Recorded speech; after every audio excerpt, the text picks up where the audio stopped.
You've been hearing a lot about toxic positivity lately, and you're like, oh, I kind of like this.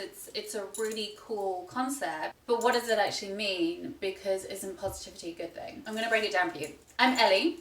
I am an empowerment and lifestyle coach, and I help my clients to live vibrantly, aka revel in who they are. A lot of my clients come to me super successful, but incredibly burnt out. I help them get back on their pathway to what feels good to them.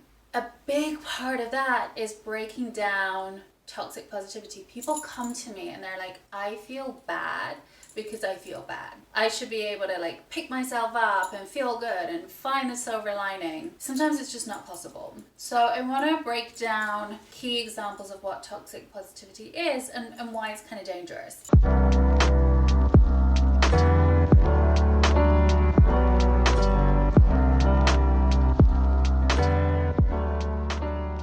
Why toxic positivity is dangerous is because it is, and I'm being a bit dramatic here, but not really. It's a form of gaslighting.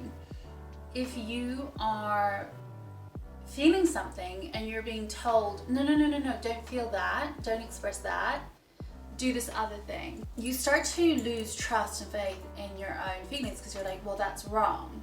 That isn't right. I'm getting a negative reaction from this. And if you're anything like me, anything like my clients, which I'm sure you are, you're very attuned to people. You know what people are thinking. You know how to work a room.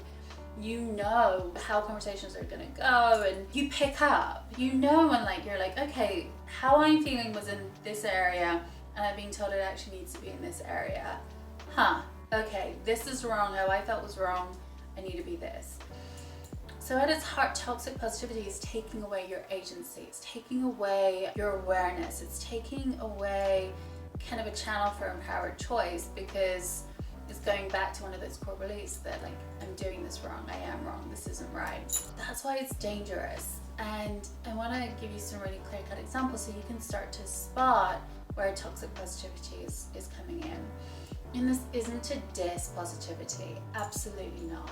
A lot of what I do with people is I'm showing them possibility and what can happen with possibility. And I see all my clients, this is how I go through life. I see people's potential. You could be walking down the street, we'll probably have a 2-hour conversation, and I'll see you in your best light. I get people's potential. And so that's my job, is to help them see that too. But that's not based on blanket positivity, that everything's great, everything's wonderful, there's opportunity everywhere.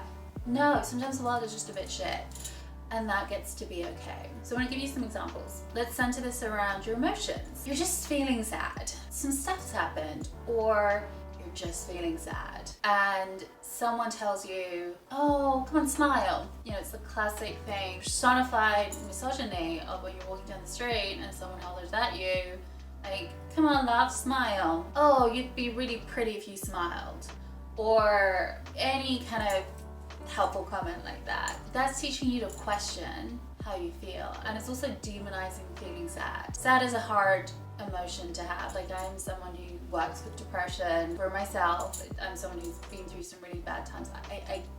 Depression is very different from sad, but I get it doesn't always feel good. But sometimes you just gotta feel those feelings. And when people are asking you to snap out of it and put a smile on, it is incredibly toxic for your soul. It's telling you again, there is a right way to be, and you are not it. And you hear that over and over and over again enough, and it's gonna do a number on you. It has to, Look out for that. Look out for when you're trying to express your emotions. Friends do it, and this is what I often talk to clients about. I love my friends, don't get me wrong. My friends are like sisters to me. Friends want to make you feel better, and so often our language around that is to not want you to feel sad. And so friends are just doing their best because they want so much for you. Sometimes you just need to be sad, and you can say that to people. I say to people all the time, I'm just feeling this right now. I just need to be in this for the moment. Can you support me by being here? Can you support me by just holding my hand? Can you support me by just giving me a call in a couple of hours to check in on me? There's other ways to do it, and you can ask people to do that. So when you spot that toxic positivity coming in, and it's making you question yourself, play around with that. You don't need to just accept it as is. Toxic positivity, in terms of a really good example, is around opportunities. Like finding the silver lining, like finding the opportunity, like growing, and like, oh my gosh, like this is stuff that you can like, you know, mine for content and blah, blah, blah, whatever it is, whatever your profession is. I've been there too. And if you're jiving with me, you are scrappy, you are bouncy, you know how to get on with your life. You are a powerful person who is going to figure it out, okay? You will figure it out, but in that moment, maybe you just need to like be in it. Earlier in 2020, when the COVID-19 was just starting to come around, it was like, find the opportunity, like learn 12 languages, like make fucking sourdough, find it. And you know what? You don't always need to find the opportunity, because you're gonna do it. What you're gonna do in the future isn't necessarily what you need to do right now. So you don't always need to find the opportunity, and just listen out for that, find that. And again, it's making you guess yourself. It's making you feel like how you're approaching this is wrong. It's making you doubt what you need in that moment. And that's a disconnect that isn't going to be very helpful for you. So another example, one of my favorites of toxic positivity, is people telling you that you're strong and that you can do it, you can get through this, and you can grit your teeth and get through it. It's a lot of hustle culture too in there as well, but yeah, of course you're strong. Again, I'm not doubting that. Of course you're gonna make it work. Of course, like that's gonna happen. Sometimes the world is just really heavy and really hard. Like maybe you've lost a parent, maybe you've lost a job, you've just moved continents away from a lot of your loved ones.